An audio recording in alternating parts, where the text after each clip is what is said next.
Voilà. Problème de cette cafetière. Il n'y a pas le truc là. Enfin, on va poser 2 tasses. On met le filtre avec le café ici.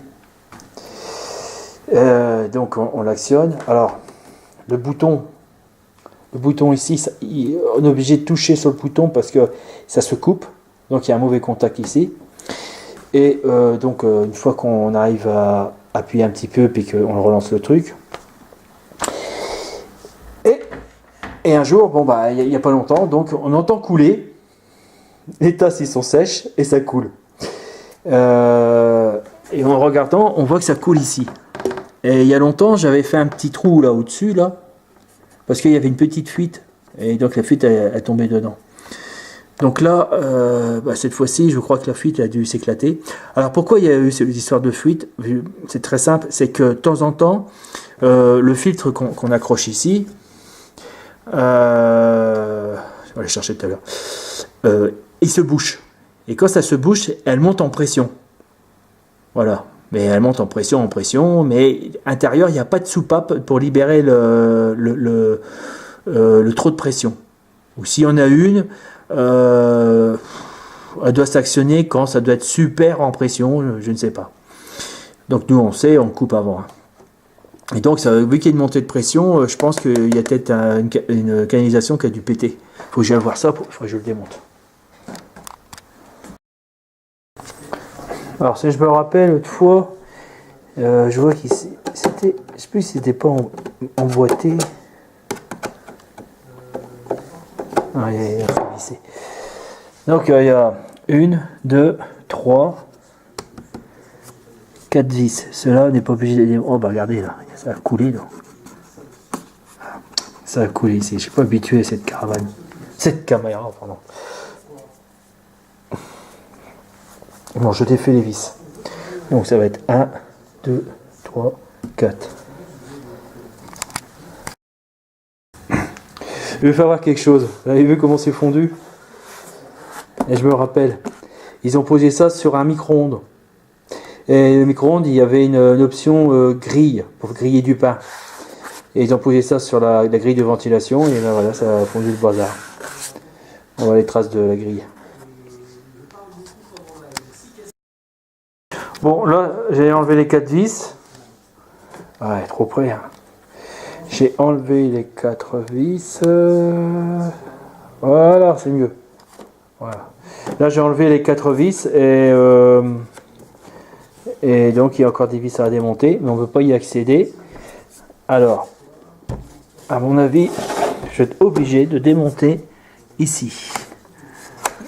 C'est des vis, ça? Non, là-bas. Ah non, bah c'est bon. Je pense que ça va rentrer. Ça rentre pas. Voilà.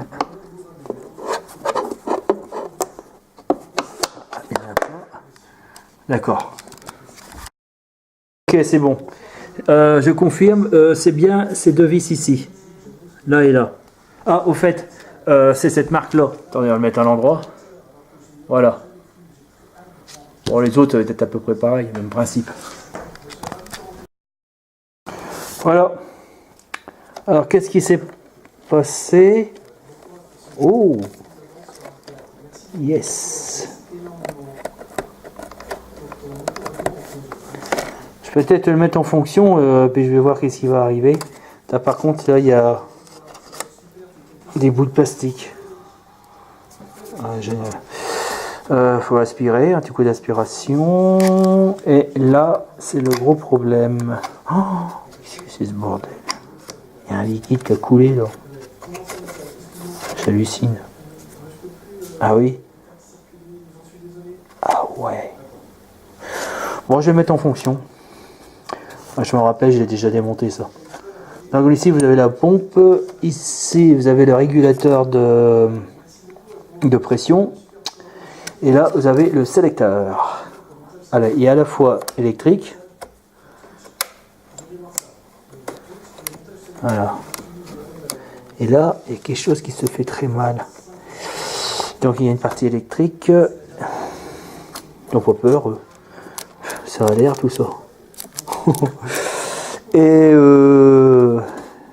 donc, ce serait plutôt le sélecteur qui déconne.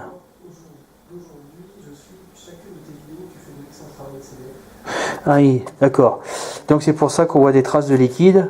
Vous savez, c'est un sélecteur de l'eau chaude qui passe ici. Hein, c'est comme une pompe à 3 voies sur une chaudière.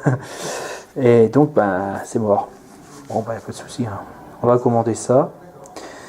Et là, pourquoi il y a quelque chose qui a coulé ici?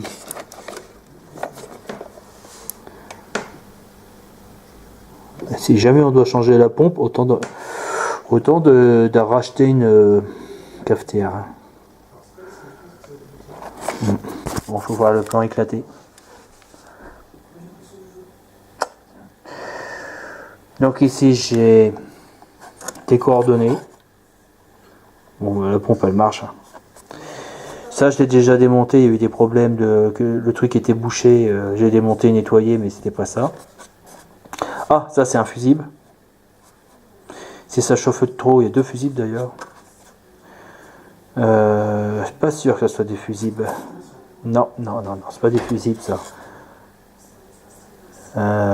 Non, ça c'est des Aquasta. C'est-à-dire que ça s'ouvre à telle température. Voilà, donc pour 2 programmes différents. Mais là ça coule, hein. Ah, ça coule de là, il est cassé.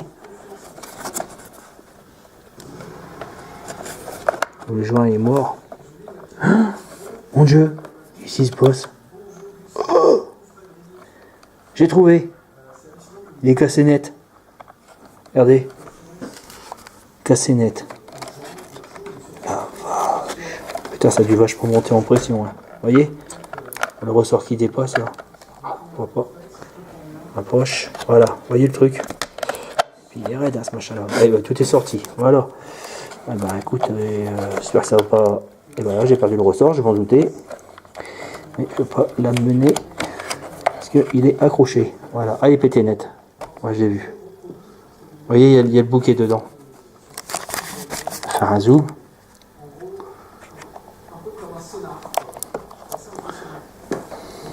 Pas de lumière. C'est trop noir.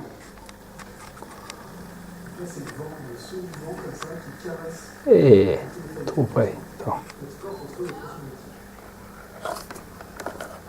Voilà. Et ça venait ici. Attends. Voilà. Ça venait de là. Alors, je vais te mettre un mot dessus. Voilà. Bon. Il y a de la commande à faire. Et puis après, ça repart. Hein, et je vais en profiter pour commander ça parce qu'il est usé aussi. Et ça s'use parce que ce qui est normal. Quand vous voyez qu'il y a une pièce qu'on fait toujours ça. Hein, oh là, puis il y a le câble qui est dedans là. Bravo. Ça va bouffer le câble. Ça, c'est pas bien ça. Il doit être là le câble. De ce fait, à force de faire ça, il y a un joint. Et comme tous les joints de robinet, que ce soit n'importe quoi, ça s'use. Voilà, j'ai fait les photos. Avec les photos, je vais pouvoir avoir les références et puis les formes sur internet. J'aurais dû faire la photo comme ça ici au fait. Bah oui, je suis bête. Voilà, deuxième référence. Je vais prendre quand même la pompe comme référence. Et ça en plus. Vous voyez? Référence, type, tension, puissance, pression. Surtout la référence et le type. Pour reprendre ça en même temps. Marquez ça sur un bout de papier, puis et en avant sur internet. Et la marque. Pour enlever le bouton, parce que je vais voir s'il n'y a pas des références sur ce truc. Appuyez là, tirez. Et venir. Parce qu'il y en a 2. Ah merde. Vous voyez? Là, il faut appuyer dessus, là. Voilà, il faut y tirer dessus. Mais il faut tirer... Ah, quoique, attends. Non, il faut 2 mains. Arrivé, j'ai dégagé le premier, j'ai descendu en veillant que ça ne soit pas remboîté. J'ai actionné mon doigt comme ça, une pression, et après avec le tournevis, pareil, j'ai appuyé dessus et paf, c'est parti. On va démonter ça.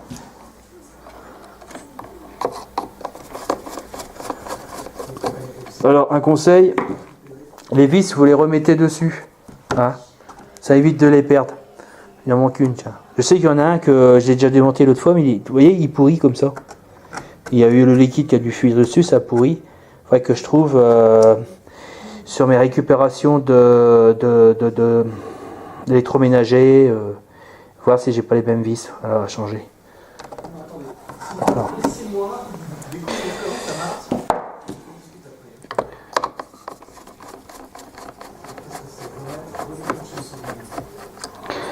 Alors pour défaire les tuyaux, ben, vous voyez, c'est simplement des tuyaux qui sont caoutchouteux. Ils ont mis des rizans.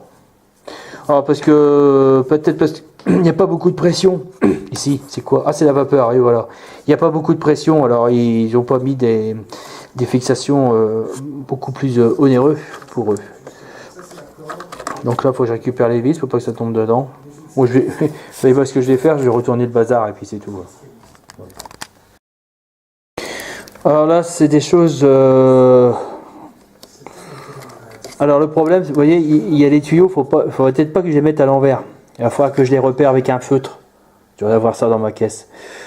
Bon, c'est des trucs tout bêtes à faire. Le truc, c'est que je vais peut-être laisser dessus. Alors, là, il y a... Oh la vache. Oh, il y a de l'eau qui est rentrée dedans et je l'entends pas. Il est mort. Il est mort, il s'est oxydé. Écoutez. Normalement, on doit entendre ça. Attends. On doit entendre ça, écoutez. Et là, on n'entend rien du tout.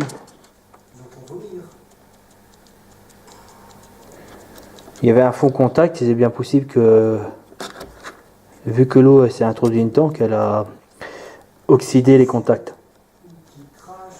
Ou alors c'est simplement un contacteur. Ouais, il faut que je vérifie aux maîtrises. D'accord.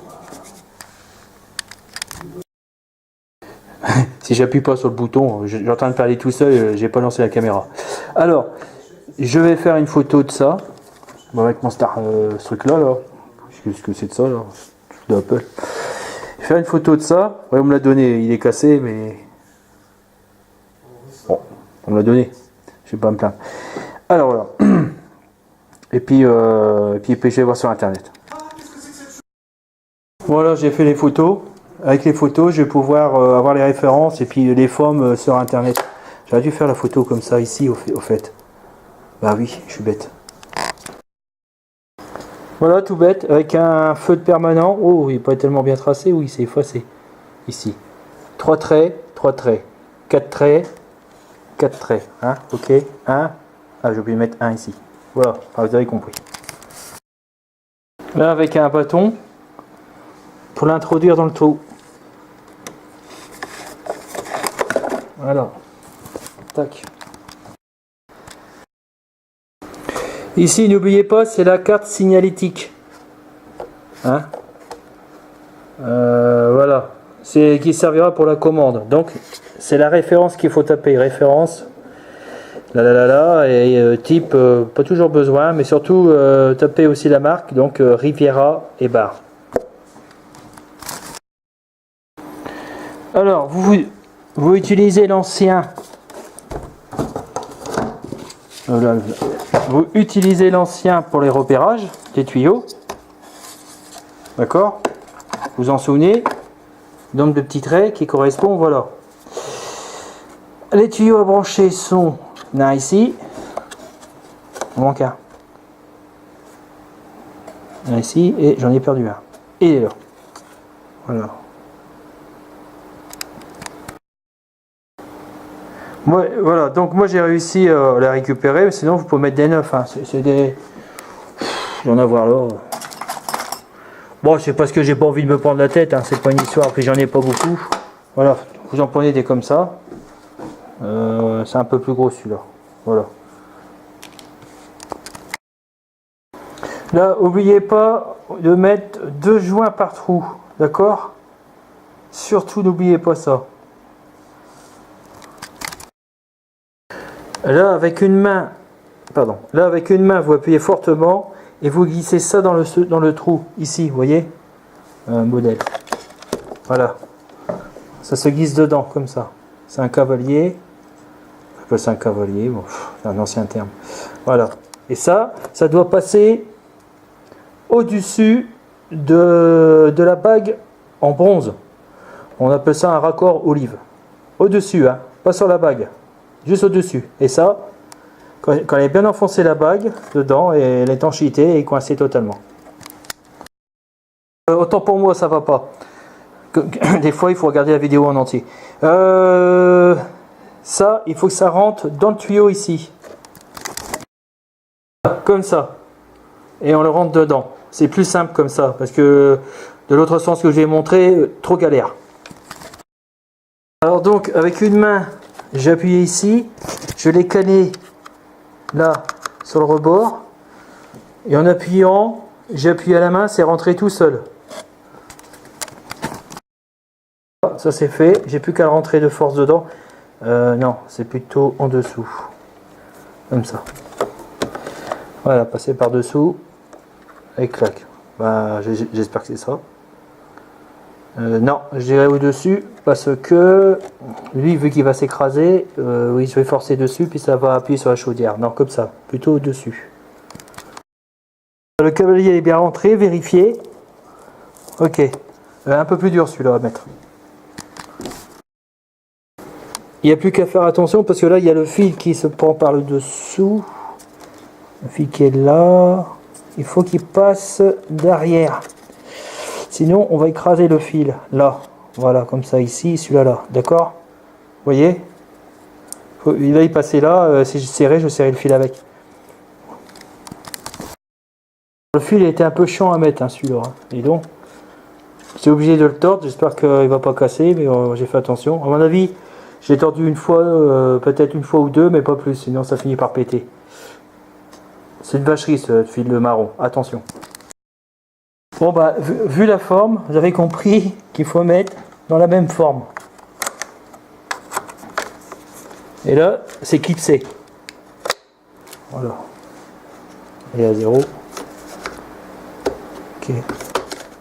Vapeur. Bon bah, le reste, je vous explique pas, hein.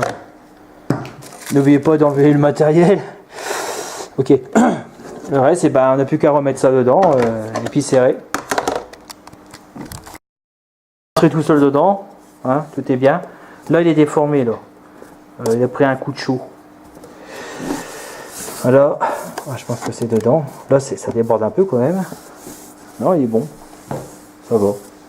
Ouais, il a pris chaud, hein, ce truc-là. Hein. Les visseries sont ici. Regardez si tous de la même taille, oui. Normalement, j'en manque une parce que l'autre, elle a été bouffée par la flotte. Voilà. 1, 2, 3. Ok, ça c'est une vieille vis. Ah, voilà. Tous de la même taille. Hein. Ouais. C'est tous de la même taille.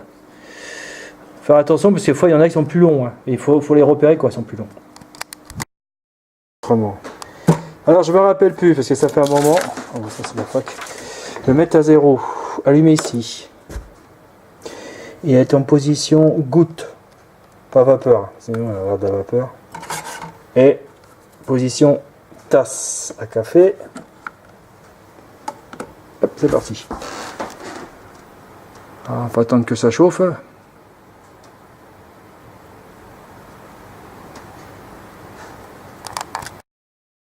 Bon voilà, donc la pièce que j'ai reçue neuve, elle était défectueuse. Voilà. Attention, vous voyez là, ici, le fil marron qui est ici, vous voyez la soudure. J'étais obligé de faire une soudure parce que le fil il était pincé sur la cosse, mais il n'y avait pas de cuivre qui touchait la lamelle. En fin de compte, il était maintenu, mais pas en contact. Donc aucun café coulé, c'était très silencieux. La chaudière a chauffé par le voyant. Voilà, donc attention à ça. Donc j'ai tiré légèrement, c'est venu tout seul et puis j'ai compris. Ok. Voilà. Attention, ici j'avais fait une petite erreur, c'est-à-dire que le tuyau il était là, il était comme ça. Vous voyez là, il était pincé. Remettez-le tuyau bien là, d'accord. Donc regardez la vidéo à fond s'il vous plaît, ça vous évitera des erreurs. Je l'écrirai. Et qu'est-ce que je vais dire? N'oubliez pas de vous abonner, mettez-moi un pouce s'il vous plaît, hein, ça ne coûte rien, mais moi ça me fait plaisir.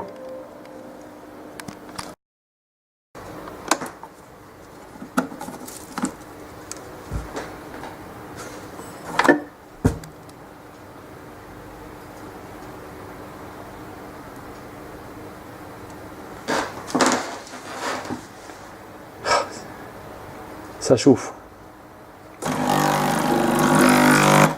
Et voilà. Ensuite,